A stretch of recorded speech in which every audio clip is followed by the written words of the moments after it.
This episode of Theater Talk includes open and thoughtful discussion about suicide, depression, and mental health. Listener discretion is advised. If you or someone you know is struggling, please reach out to Concern Hotline at 540-667-0145 or dial 988 to reach the Suicide and Crisis Lifeline. You are not alone. Sometimes you gotta say like, don't speak for a minute, close your eyes, let it be and say like, yeah. It ain't all about what you sing, it's the moments in between. Sometimes you gotta say like.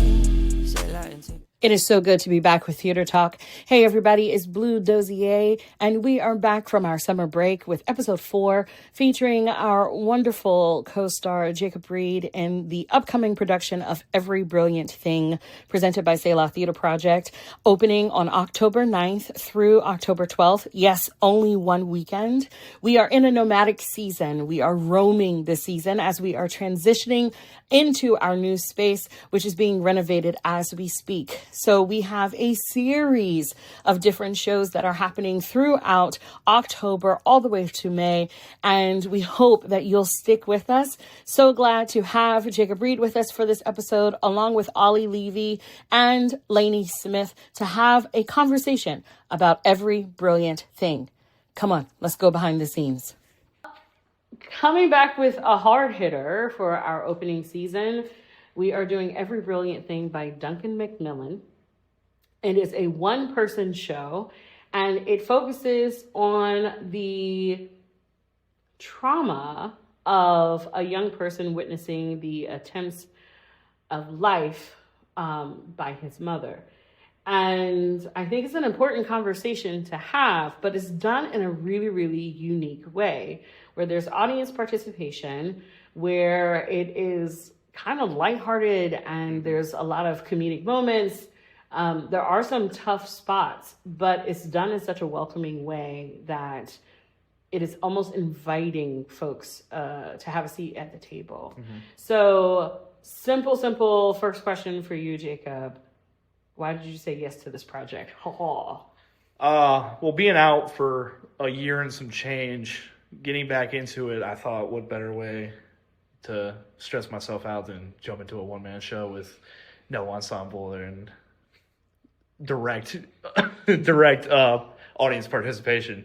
But I think more or less it was seeing the script, and then I actually did some research because it's like UK based where it's at, and seeing some clips of how they did it and the message, and I just resonated with a couple of notes and spots in the script, and I thought, you know, being gone for so long and going through the past year, what a wonderful way to express those emotions and what we're really trying to drive home with what the play means and the conversation we're trying to open up. I just was so stoked that I could be able to be the one to be the catalyst for that. Cool.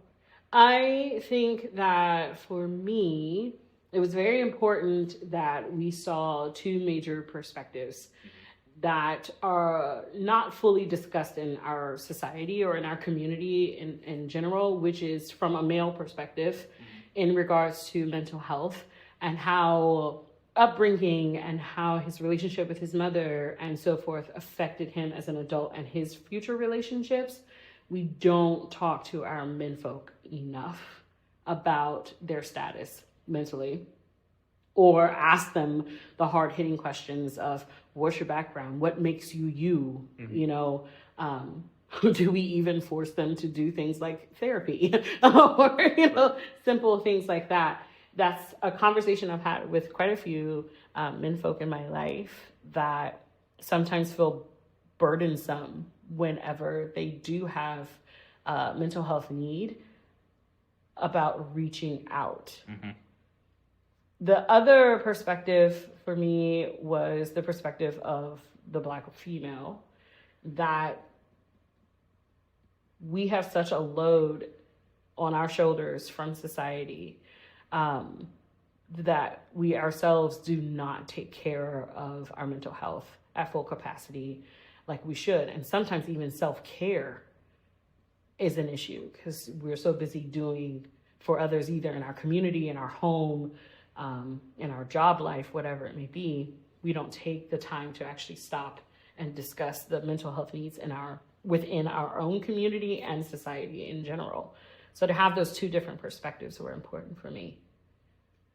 How does it feel to have such a character that does evolve as far as understanding where he is and how his mother's attempts on her life affected him?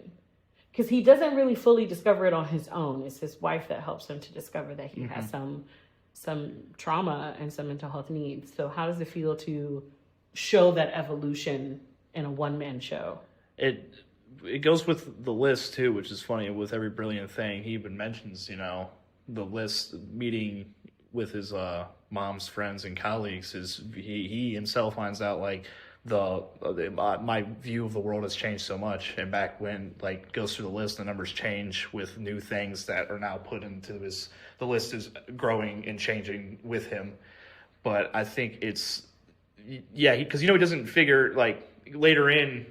He finally gets to a support group, and it doesn't specify how old he is, but it's hinted that he's very much into a later age. Yeah. How long it takes, and it takes really big things to happen, the kind of falling out, the relationship with his wife, and then finally, with his mother and father being into a completely different country, So it's interesting to see, especially from my viewpoint of playing someone who's older than me, and then where I have been at personally that I can take into the character, being the same amount of stubborn and finding the help, and then eventually giving it a try, and how that has changed what I'm doing and viewpoints and getting back out there and all those things. Cool. This script is it's not hard. Yeah. But it's hard. Yes. Numerical, this numerical remembering all it's got, but it gets so random out of nowhere with the number, but then it's the language too. I was talking to Ollie about it. It's you can definitely tell it's written by someone in the UK in British. So we've had to tweak some of the language because it's not going to make sense coming from our twang, our country twang, which we have permission to do. Yeah. Yes. But it's in there because you can definitely tell once you even have that change to where it would make sense coming from us. It's still you have that moments where you're the structure of how he's written and saying these things is different. It's a little challenging, but it's fun. Lanie, you've been watching us rehearse this for a minute. When we first introduced the audience, you and Ollie both had to play our audience members for rehearsals. How off-putting was it when you were first being dragged in as a practice audience member for some of the interactive parts of this piece? Yeah, so I think with this piece, the audience coming in, knowing that it's interactive will be helpful, but I don't think that they will realize how intimate it is exactly because they play these pivotal roles in the main character's life. And saying the different parts of his life on the list that are those brilliant things. And I think it also kind of makes you think about what your brilliant thing is and what you could add to the list, what you would want as that 6-year-old child to add to that list, and even now as an adult. And like Reed said, how it evolves with him, and you see that in the way that the audience is asked to interact as well. So it's not scary for audience members. I know sometimes when we do murder mysteries, people are like, oh dear God, do we have to act? Do we have to perform? Do we have to get up? What do we do? People panic. So how would you describe for our listeners the actual audience participation part of it?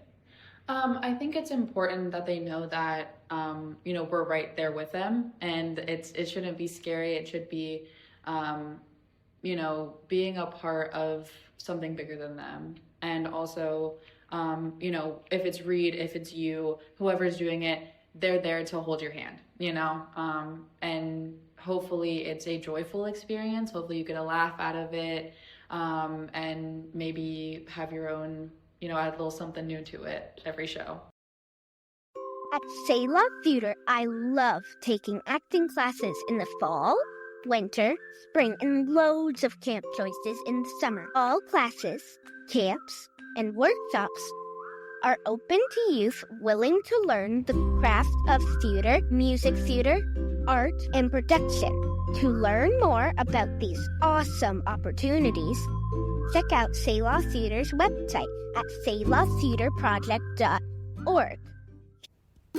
Are you ready for some tea? Because we are. Sip and Savor is back with episode 4 on October 18th at Espresso Bar and Cafe at 6 p.m.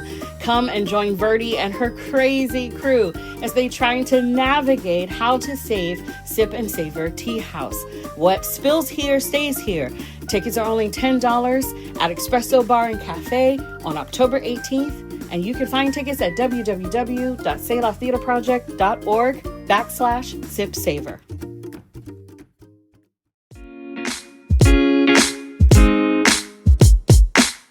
So, in every brilliant thing, I think a few folks may be confused about like what it actually is.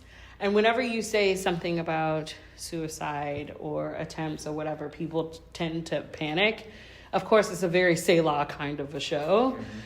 Mm-hmm. We love to focus on topics that most theater companies don't, and engage our audiences in conversation. What I love about Every Brilliant Thing is that there's a list. And it's a list that starts from the perspective of a 7-year-old child all the way up to adulthood when they finally reach 1 million brilliant things worth living for. And it starts with just the simplest everyday things to, I don't even really think the list gets complicated, really, but to things that the narrator can see or witness for the first time or remember experiencing. Like, I think one of my favorite things on the list is track 7 on every album because it's pretty accurate. So I think that's one of my favorite brilliant things line. So I love this list, and we will be asking our audience to help participate at the end as far as adding to the list of every brilliant thing. So for each of you, what would be the brilliant thing that you would add to the list as something worth living for? Yeah, I'm only quiet because there's so many things. Oh, that's good. There's List them all. There's so many things I want to.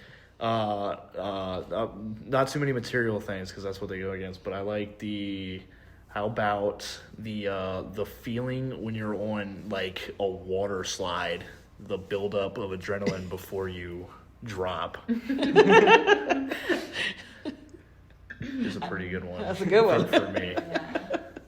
Or I got one more: the realization when you're fishing that there is a fish hitting your hook. But just the sensation of it hitting that your jerk. hand, that jerk. Yeah. Love it. I love it. That's good. Those are good. Mine would definitely be live music. Concerts have played a really, really big part in my healing and my own mental health journey.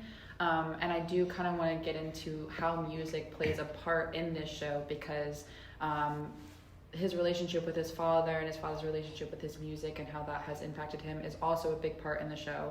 But yeah, that would be my brilliant thing. I think my brilliant thing would have to be art in general. I think that in this day and age where it's seemingly becoming obsolete, where it's such a nice thing to see around, and if it's like a painting or music or really anything, or you can see it in so many things, in how I think it's such an important thing to still keep up with and do, no matter what it is in life. I think it is such a useful thing, like a tool to have, you know. Yeah, I know. I live it. I tried to live it. Right. Mine is art related too. My brilliant thing would be the moment when you see a young artist, like you're teaching them or directing them, and you see it click in their brain. And then they're able to execute it. And then I get the big yes! Right? And I love those moments. I had one moment with a student last semester before we went on break. And the whole semester I was like on her about this role that she was doing in class. And our last class before they did it in showcase, it clicked. Like you literally saw the light go on in her brain about, oh, this is what she's asking or this is what she's saying. And then she did it. And I was like, yes. And she was like, that was it? That was right? I was like, no, that's what I've been asking for. It doesn't make it right. It's just like, yes, we were able to communicate and connect as artist and teacher. And for the rest of the class, they were like, yeah, that's such a good feeling, such a good vibe. I love those moments. Like I live to teach for those moments specifically, because I get really hype. Like it's like a drug. I can't tell you how much I was when she did that day. I was like, I need ice cream. Like it was like a football game for me, you know, and jumping around and wanting to celebrate that moment. I think the beauty of this play is it reels us back into it really can be that simple. To be able to witness a piece of art or listen to a piece of music or have that jolt of adrenaline or have that enlightened moment where it's just something in passing every day. And I think sometimes when we're such a technological society now that we're missing those moments. And my hope is that with audiences, as the narrator is listing these brilliant things, that they start to think about their own brilliant things. Because like one is like the color yellow. One is like, what's another one? Ice cream. Water fights. Oh, one is, that's another favorite one. When people fall over.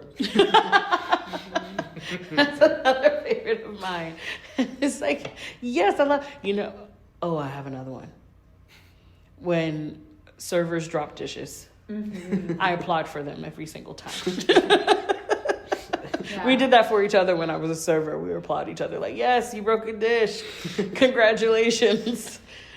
I think for me, there's also something about when you're doing a show like this, it's very intimate. It's literally just the four of us that have been at these rehearsals. But there's something about doing a bigger show, and that's very ensemble heavy. And in that moment in rehearsal, when you can just feel that everybody has that same energy and is going into this show connected, feeling safe with each other, it's just such a wonderful feeling to have, because it's easy to get that way when it's just the four of us and we've known each other forever and we can go into this and be intimate with each other and do hard things. But being able to do hard things in an ensemble and everybody feel that with you and everybody be there for you is like nothing else I've ever experienced. I love the moment when it was our last show of When a Trumpet Cries this past summer. And it was my last moment on stage, and JoJo actually came over early because I had started crying early. And touched my shoulder and was smiling. I could see her smiling out of the corner of my eye. But when I got off stage, Lanie and Joanna were waiting for me with like open arms. So like I like ran off stage and like collapsed into their arms, and we all just held each other for a good minute. And it's not like they could see me on stage, but I guess they could anticipate that energy. And I was like, please somebody catch me when I get off, because I don't know how, that was a hard piece. Right. And it was a hard journey. And to be able to, in my mind, my last part when I walked off, in my mind, I'm going, oh my God, we did it. It's done. It is done. Right? And so that's an ensemble moment I can think of where we were all connected energy-wise, from, Joe and Sarah on stage to you and Joanna off stage being ready to receive. It was a great, great moment. Need a spooky thriller, but make it for the whole family? Join us on Thursday, October 30th for our Page to Stage series kickoff, Sorry, Wrong Number by Lucille Fletcher. It's a radio drama, but done live in front of a live audience in the Robinson Auditorium at Hanley Library. Tickets are free to the public, so we invite you to come, bring the whole family, and get scared together with Sorry, Wrong Number on Thursday, October 30th at Hanley Library. This November, pull up a chair for the dinner party. Neil Simon's hilarious and heartfelt comedy, presented by Sailor Theater Project. Join us at the Hilton Garden Inn, November 20th through 23rd, for an unforgettable evening of fine dining, laughter, and unexpected reunion. 6 guests, 1 mysterious host. What could possibly go wrong? Experience theater up close, dinner, drinks, and delicious drama, all in one intimate night. The Dinner Party by Neil Simon, part of Sailor Theater Project's roaming season at the Hilton Garden Inn. Tickets at sailortheaterproject.org, where art speaks unapologetically.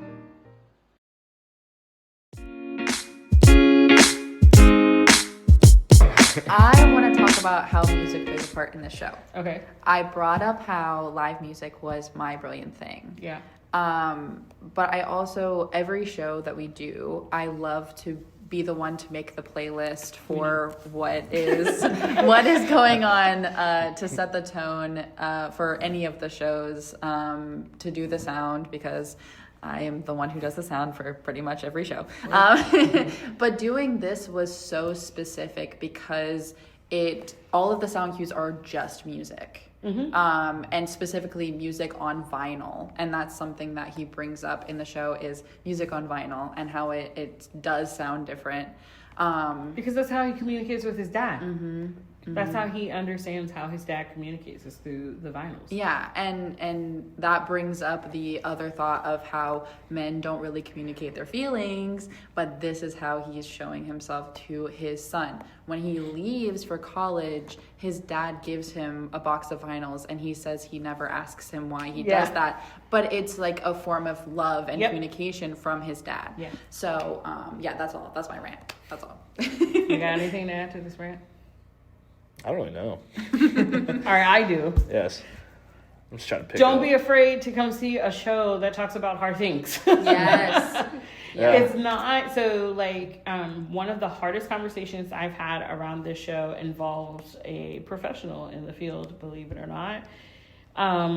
And the conversation was, there's so much dramatic license when it comes to suicide.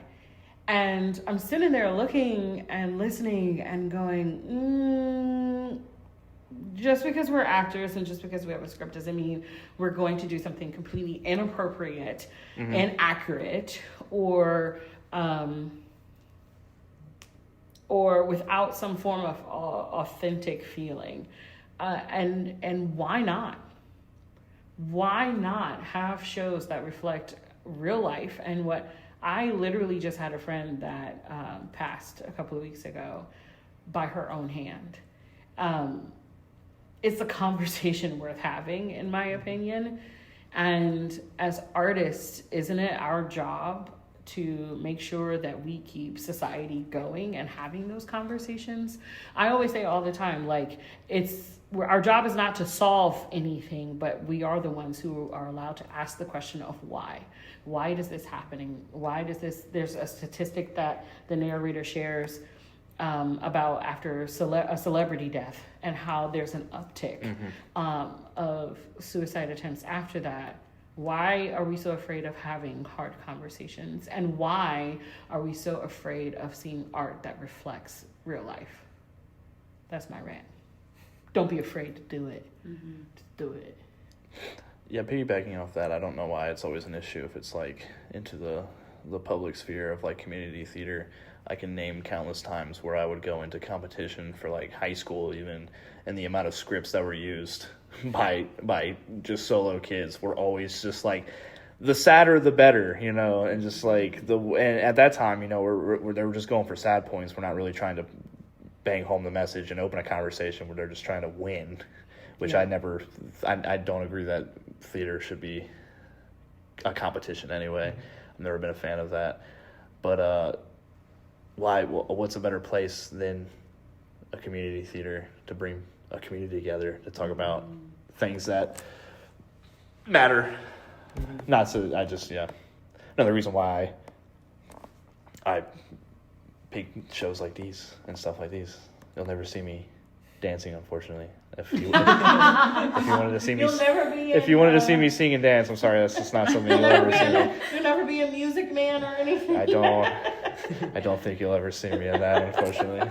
Just the stage. You'll see. Hey, if you want to see me in some Shakespearean era stuff, that'll work. But that's about the extent. That's the extent. You won't catch me in a 15 seconds. Anybody? I think I hope that what Ollie said is the conversation that is had is of the brilliant things.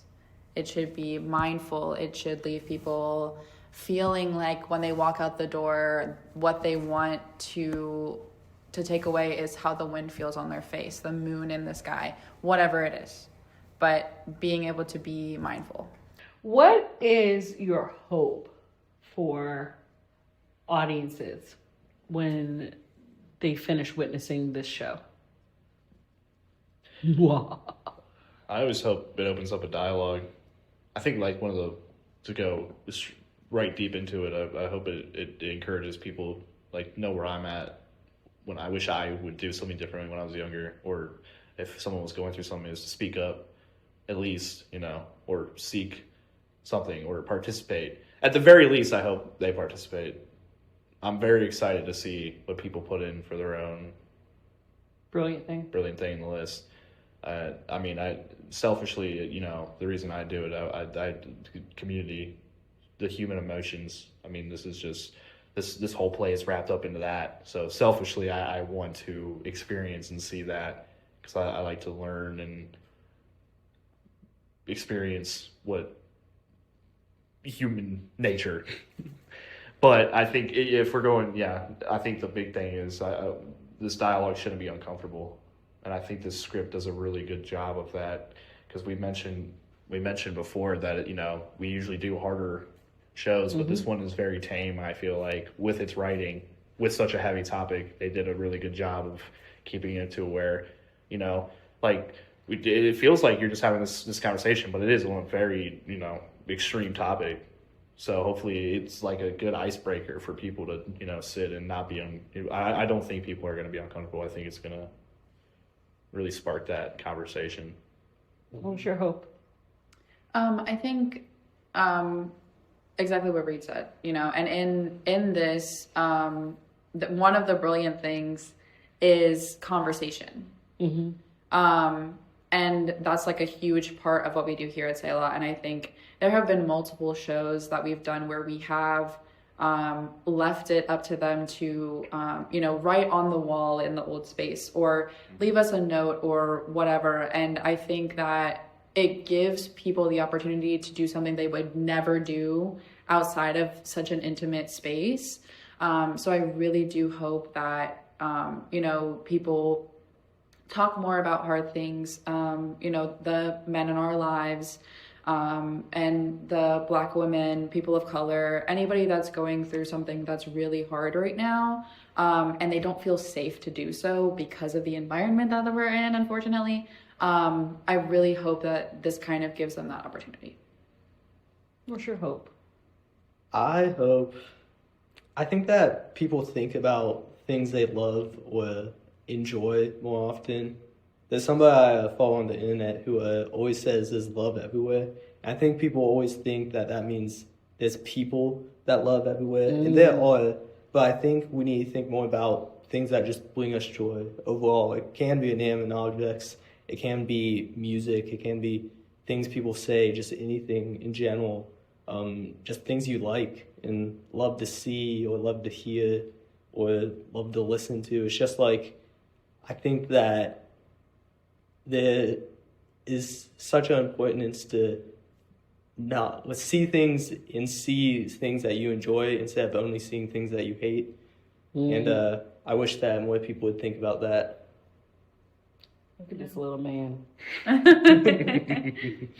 My hope is that beyond conversation, we start to elevate kindness, because we can see the humanity in each other.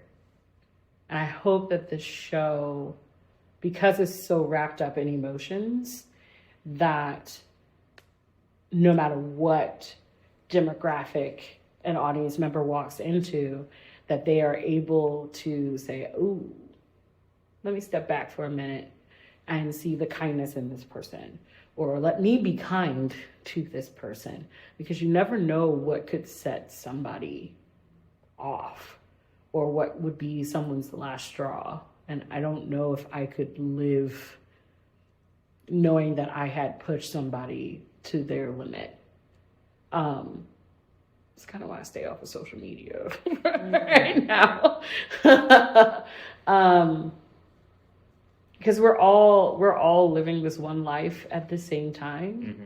We're all witnessing the same things, maybe with different perspectives, but everyone has some kind of pain or load that they're carrying.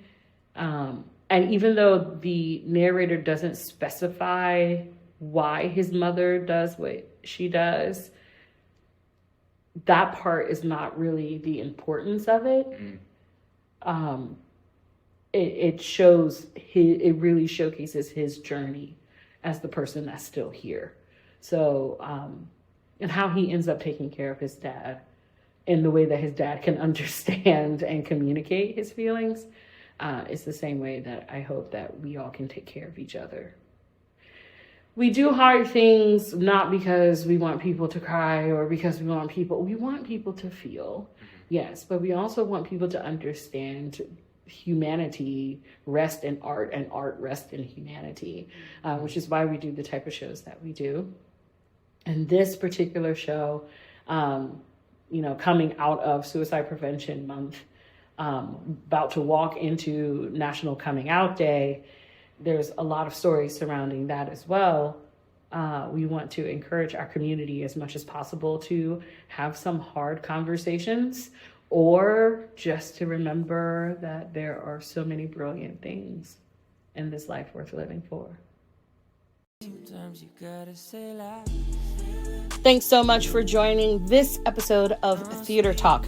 We hope to see you this weekend, October 9th through the 12th, at the Hilton Garden Inn in Winchester, as we present Every Brilliant Thing by Duncan Macmillan. Yes, 1 weekend only. And tickets are available at www.selahtheaterproject.org/main stage. Limited seating, but we hope to see you at the theater soon. Bye-bye.